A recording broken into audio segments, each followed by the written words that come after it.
a sort of a childhood poem. And this one is one about my own childhood. I was rather an innocent sort of child, and so this is a story of my innocence. It's called Arrow, and it's dedicated to my sister.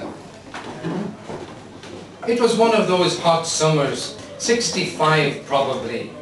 I made arrows from reeds that grew along the back of our terrace house.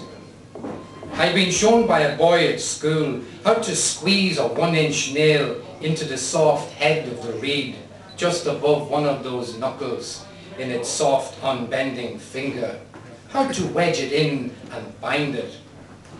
I was spending the afternoon sending my arrows from a bow into the open mouth of the target I had chalked on the back of the coal house door.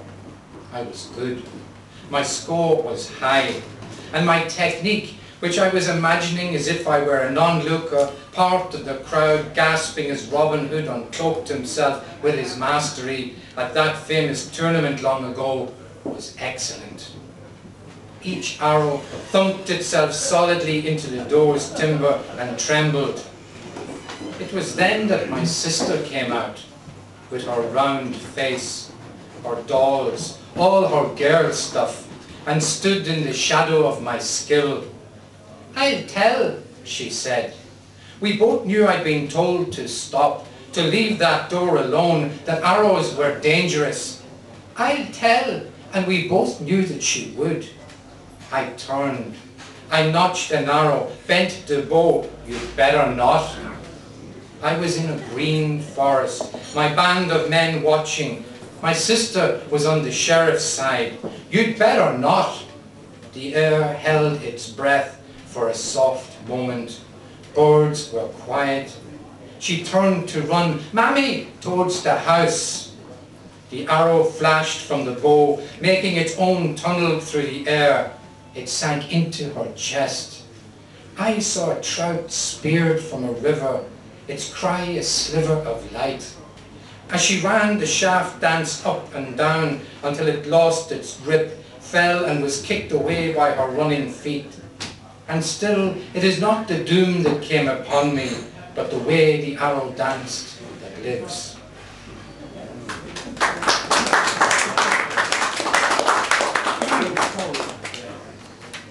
This next poem is called Eden.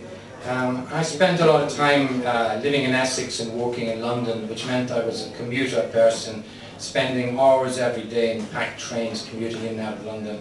I believe it's the same in Dublin here, but this is a sort of an imagined poem about a way of maybe trying to break up that tedium, and about a person who gets on to the train and gives everyone a lift. He came in through the sliding doors and sat, not bothering with the empty seat like a missing tooth in the full compartment, but settled himself down in the passageway, his rucksack by his side. When I looked up again, he had a frying pan out, a small camping stove hissing like a snake. I watched as he buttered the pan, 2 tablespoons, placed the sausage, snipped from its fellows with a small penknife attached to his keyring. Half the carriage were back at their breakfast tables. Saturday, their suits hanging dark and unfilled. He opened a Tupperware box, took out 1 rasher, back bacon, rind removed, laid it like an offering and turned the sausage to brown. He cracked an egg, it whitened and spat. The shells he dropped into a small paper bag in his pocket. Even those deep in the well of their sleep murmured and stirred.